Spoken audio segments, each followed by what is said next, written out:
Começa agora um programa que traz tudo sobre o livro mais lido em todos os tempos.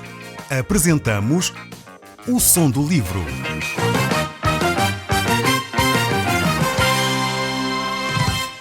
Seja muito bem-vindo. Neste podcast vai encontrar o livro mais conhecido e lido em todo o mundo.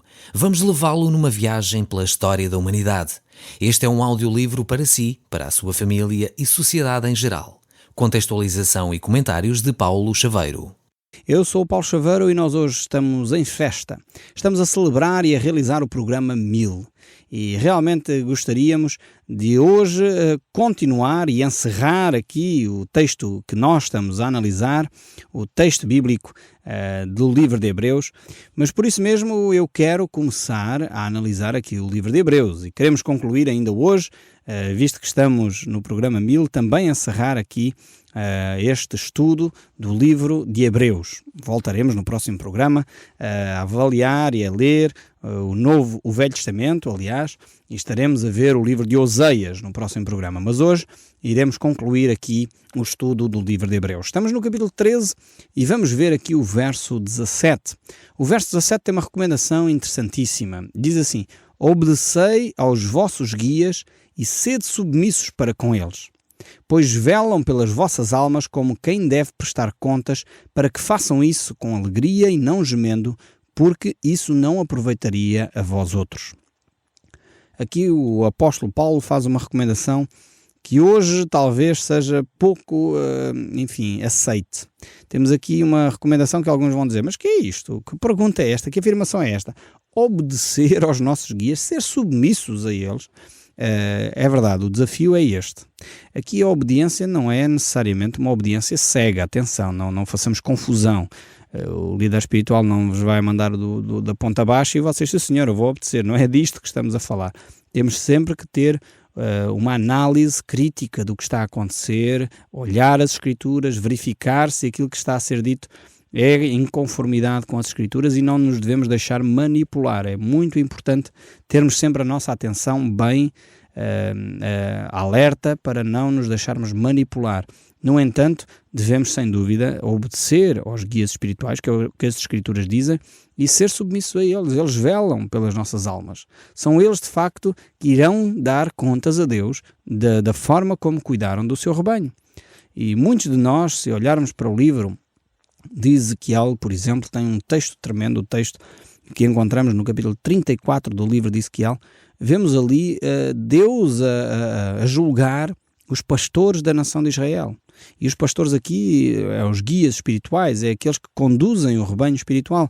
Então temos que verificar que eles serão homens e mulheres que vão ser responsabilizados. Só que, de facto, hoje em dia, este discurso de obediência, este discurso de submissão, não assenta bem na nossa mentalidade pós-moderna. Nós hoje queremos ser pessoas que cada um segue o seu caminho, cada um toma as suas decisões. Isso de obediência e submissão não é comigo, eu faço o que me apetece, eu tenho a verdade, eu sou a verdade, que às vezes é muito grave que as pessoas pensem assim, mas esta é a mentalidade vigente. A Bíblia já nos advertia sobre este tipo de mentalidade que começa a entrar agora na nossa sociedade. O autor, mais uma vez o apóstolo Paulo, diz acerca dos últimos dias, quando ele escreve, as pessoas nos últimos dias seriam avarentos, egoístas, jactanciosos, arrogantes, blasfemadores, desobedientes aos pais, ingratos, irreverentes, desafeiçoados, implacáveis, caluniadores, sem domínio de si, cruéis, inimigos do bem, traidores, atrevidos, enfatuados, antes amigos dos prazeres do que amigos de Deus, tendo forma de piedade, negando-lhes, no entanto, poder. Temos aqui a descrição de como será a sociedade do final dos tempos. São pessoas que têm estas características e nós já começamos a ver algumas delas a surgirem no nosso meio. A Bíblia exorta de facto a cada um de nós a vivermos em obediência, a aprendermos de Jesus, que é manso e humilde de coração. A Bíblia exorta que os pais criem os filhos sobre a sua obediência, sobre disciplina e na demonstração do Senhor. Estes princípios cristãos deveriam estar presentes numa sociedade que se diz cristã, mas cada vez mais verificamos que estes princípios estão a ser abolidos da relação pais-filhos e depois reflete-se diretamente na sociedade. Nós encontramos hoje, eu tenho vários professores amigos que ensinam, quer no ensino básico do primeiro ciclo, quer no segundo e terceiro, e de facto eles dizem, é horrível o que acontece em muitas salas de aula. É terrível ver a insubordinação das crianças, é horrível ver como há falta de respeito, falta de consideração, mas isto tem a ver com o que acontece em casa. É em casa que esses valores se passam. Infelizmente, há 1 ou 2 gerações atrás, as pessoas pensavam que a criança ia para a escola para ser educada, mas não é esse o aspecto. A escola não educa. A educação devem ser os pais que devem dar. A escola, de alguma forma, pode contribuir, mas não educa. A escola não tem esse objetivo. A escola tem o objetivo de fazer uma formação académica, dar o ensino académico. Já tenho visto pessoas que têm cursos superiores e às vezes a gente fica espantado. Então, tem uma licenciatura nesta área, é médico ou é advogado e depois age daquela maneira. E às vezes até figuras públicas, políticos que a gente vê serem mal educados em público ou ofenderem pessoas com falta de respeito. Eu não sei se você já viu, e até algumas cenas foram relatadas de algumas figuras públicas do nosso país a serem desrespeitosas para com outras pessoas, arrogantes. E isto não deveria de acontecer. São pessoas que deveriam saber estar pela posição que ocupam, pela formação académica que deviam ter. Só que isto, infelizmente, não quer dizer nada. A formação académica não é sinónimo de boa educação. Já tenho verificado isto N vezes. Pessoas que têm uma grande formação académica, mas são extremamente mal educados. Porquê? Porque estes valores aprendem-se em casa. É em casa que se ensina aos filhos a educação, o respeito pelos mais velhos, o respeito pelos seres humanos, o respeito pelo próximo, aprende-se a pedir desculpa, aprende-se a pedir perdão, aprende-se a não ofender as pessoas, e isto são valores que se aprendem em casa. O problema é que as nossas casas, as nossas famílias, estão completamente desestruturadas, muitas delas vivem com dificuldades, e depois estes valores não são repassados no contexto onde deveriam. E depois acontece o que nós verificamos na nossa sociedade. Então, vemos aqui que o desafio de Deus para nós é este desafio de obediência, de submissão, de aprendizagem. E por isso mesmo, a razão pela qual Deus desafia a essa obediência é porque os líderes espirituais deveriam ser pessoas que zelam, velam, cuidam das almas das pessoas como quem vai prestar contas a Deus. Portanto, com um sentido de responsabilidade muito grande. E quando há este sentido de responsabilidade muito grande, então, de facto, os líderes espirituais, sejam pastores, sejam padres, sejam bispos, deverão tomar decisões sobre a vida das pessoas com muita sabedoria, com muita oração, para não se precipitarem e não conduzirem essas pessoas a um afastamento de Deus. Então é uma grande responsabilidade que os guias espirituais têm, por isso devem fazê-lo com muita oração. O verso 18 ainda diz: orai por nós, porque estamos persuadidos a termos boa consciência, desejando em todas as coisas viver condignamente. Então é um desafio mais uma vez. Se você está a sentir que tem um problema com o seu guia espiritual, o desafio da palavra de Deus é ore por ele, não é murmure por ele. Ou seja, não fale nas costas, não esteja a dizer mal dele às outras pessoas. Ore por ele. Procure a orientação de Deus para esse líder espiritual. Se ele está em pecado, a Bíblia também dá a orientação. Se há pecado na vida do líder espiritual, ele deve ser corrigido publicamente, que é o que a Bíblia diz, para que haja arrependimento da parte dele e temor na igreja. Então, temos recomendações, devemos seguir aquilo que a Bíblia nos diz para não errarmos, não é?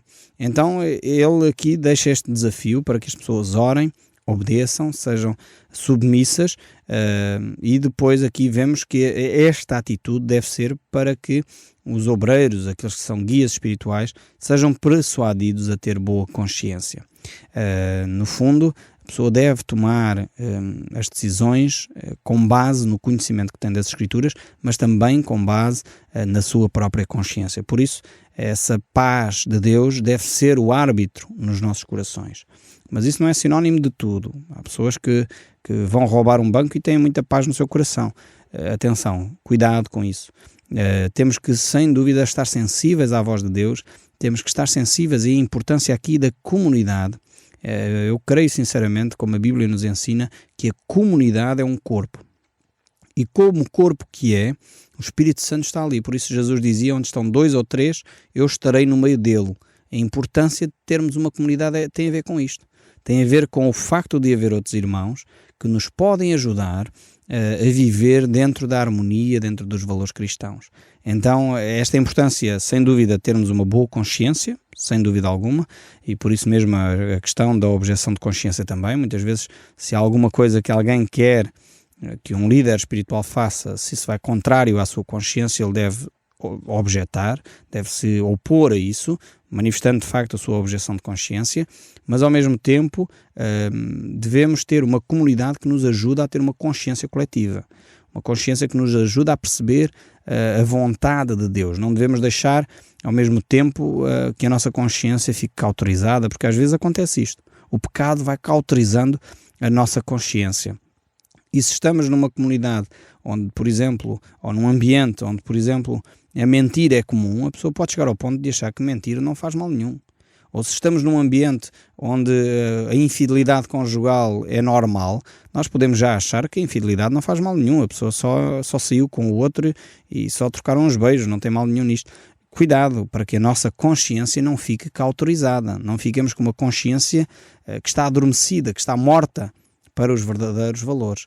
Então este é um desafio a vivermos em comunidade e a vivermos com uma consciência ligada à consciência de Deus. O verso 19 prossegue: rogo-vos com muito empenho que assim façais, a fim de que eu vos seja restituído mais depressa.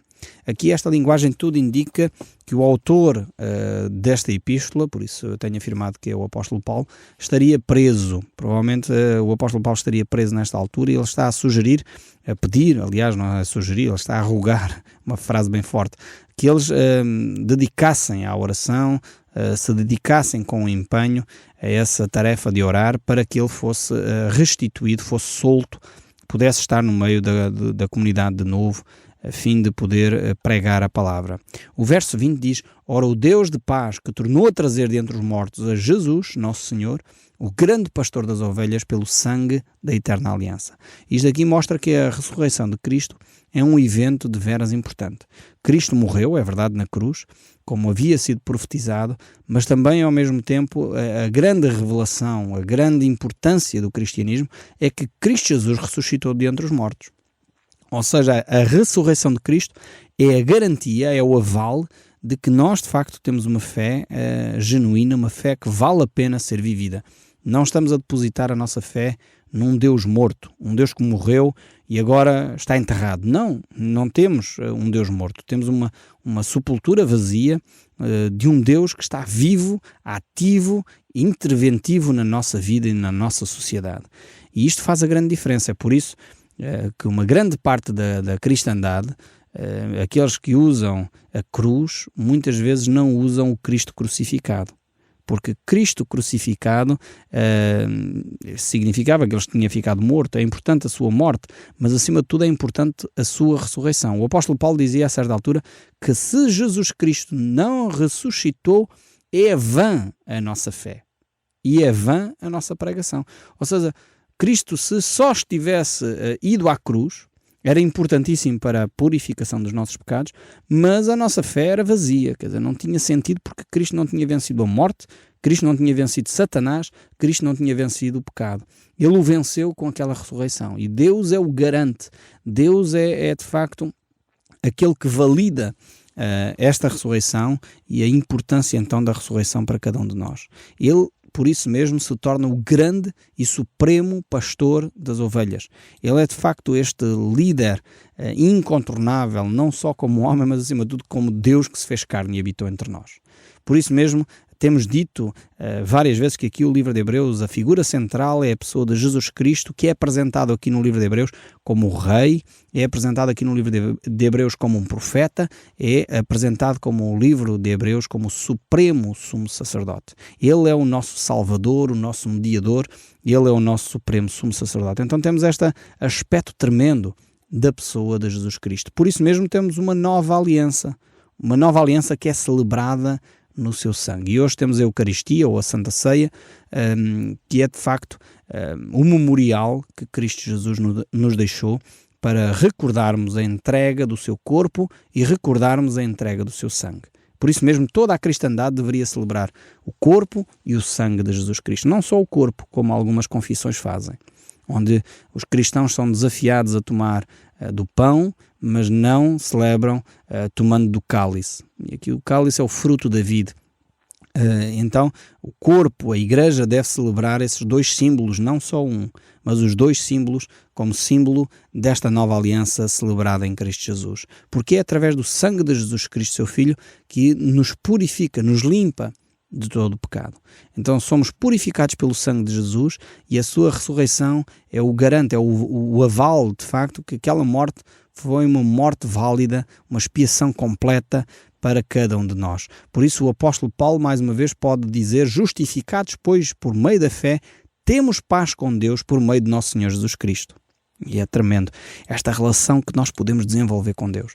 O verso 21 deste capítulo 13 do livro de Hebreus ainda diz: vos aperfeiçoou em todo o bem, para cumprirdes a sua vontade, operando em vós o que é agradável diante dele, por Jesus Cristo, a quem seja a glória para todo o sempre.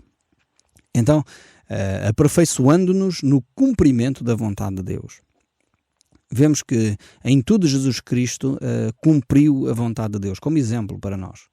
Todos os esforços de Deus no sentido de capacitar o homem para fazer a sua vontade são manifestados por Jesus Cristo. O homem foi criado desde o Éden para fazer a vontade de Deus. Foi criado desde o Éden para glorificar o nome de Deus.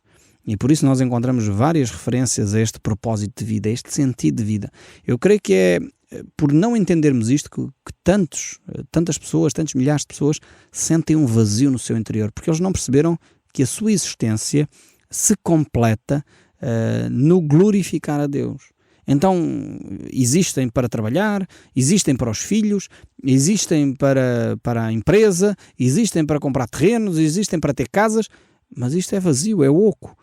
Podemos até ter tudo isso, mas isso deve servir para a glória de Deus. Se não serve para a glória de Deus, não deveríamos fazer. Por isso mesmo é um desafio tremendo vivermos dentro desta vontade de Deus, operando em vós o que é agradável diante dele, por Jesus Cristo, a quem seja a glória para todo sempre. Deus opera em nós o que é agradável diante dele, diante de Deus. Nós somos nas mãos de Deus como o barro nas mãos de um oleiro. Há até cânticos muito bonitos desenvolvidos através desta imagem que é feita, é dada no livro até de Jeremias.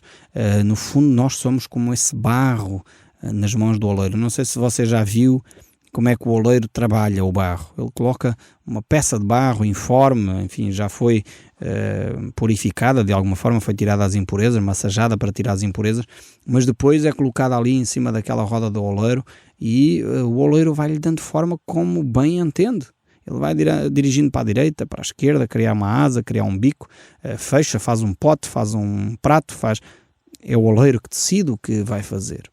E nós somos esse barro que deveríamos ser suficientemente flexíveis para que a glória de Deus estivesse sobre nós, a nos moldar, a moldar o nosso caráter, para a direita, para a esquerda, a retirar as impurezas da nossa vida. É isso que Deus quer fazer, só que nós somos tão resistentes à voz de Deus. Quando Deus quer retirar uma impureza, muitas vezes nós encolhemos-nos, fugimos, fazemos birra, já não quero ir, já não quero ouvir mais a palavra de Deus, já não ouço mais o programa ao som do livro, porque isto, enfim, perturba-me muito. Precisamos deixar Deus falar ao nosso coração. Retirar estas impurezas muitas vezes dói. Quando nós temos uma ferida inflamada e se precisa de ser limpa essa ferida, às vezes dói. Temos que procurar limpar muitas vezes profundamente essa ferida para que ela possa vir a sarar. E assim é no nosso caráter, assim é na nossa alma. Precisamos muitas vezes que Deus, o famoso mestre da cura da nossa alma, possa tocar no nosso íntimo e possa remover aquilo que muitas vezes nos perturba, para podermos ser usados como esse barro nas mãos do oleiro. E depois temos então aqui mais um verso, o verso 22, que eu espero que seja de grande ânimo para vocês, e diz assim: rogo-vos ainda, irmãos, que suporteis a presente palavra de exortação, tanto mais quanto vos escrevi resumidamente. Então o autor do livro de Hebreus começa então a concluir este texto e diz: ok, tentem ouvir bem aquilo que eu acabei de vos dizer. E diz ainda mais o verso 23: notifico-vos que o irmão Timóteo foi posto em liberdade com ele, caso venha logo, vos verei. Saudai os vossos guias, bem como todos os santos. Os da Itália vos saúdam e a graça seja com todos. Então assim termina o texto do livro de Hebreus, e aqui temos a referência de Timóteo, que nos faz ainda acreditar mais que foi de facto o apóstolo Paulo a escrever esta epístola. O Timóteo era um discípulo, como o apóstolo Paulo diz, era o discípulo, era como se fosse um filho espiritual do apóstolo Paulo. Ele acompanhou Paulo durante muitas viagens e por isso mesmo este é um episódio onde ele está preso com Paulo, e aqui ele diz que ele já foi libertado. Timóteo está em liberdade e por isso mesmo ele deveria então ser acolhido pelos irmãos que estavam agora a receber a carta que Paulo escreve. Vemos então aqui que Timóteo era um servo de Deus também, um homem com muito amor à palavra de Deus, e por isso mesmo sofria na sua pele o facto de ser um homem comprometido com a palavra de Deus. Depois ele aqui, apesar de preso, saúda a todos aqueles que têm responsabilidades. Mais uma vez ele faz esta distinção. É importante nós percebermos que no corpo de Cristo somos todos iguais, mas temos funções diferentes. Assim como no corpo humano. As mãos são mãos, não são pés. E não são orgulhosas só porque são mãos. Se os guias espirituais não devem ficar orgulhosos porque são guias, mas ao mesmo tempo temos que dar consideração àqueles que têm responsabilidades maiores dentro do corpo. E isso o apóstolo Paulo faz aqui. Saudai os vossos guias, bem como a todos os santos. Há esta distinção clara aqui para que as pessoas percebam que é importante e vital termos esse aspecto. Então, assim, desta forma, concluímos aqui o livro de Hebreus, onde verificamos aqui a personagem central deste livro, é claramente a pessoa de Jesus Cristo. O Som do Livro, uma produção da Rádio Transmundial de Portugal.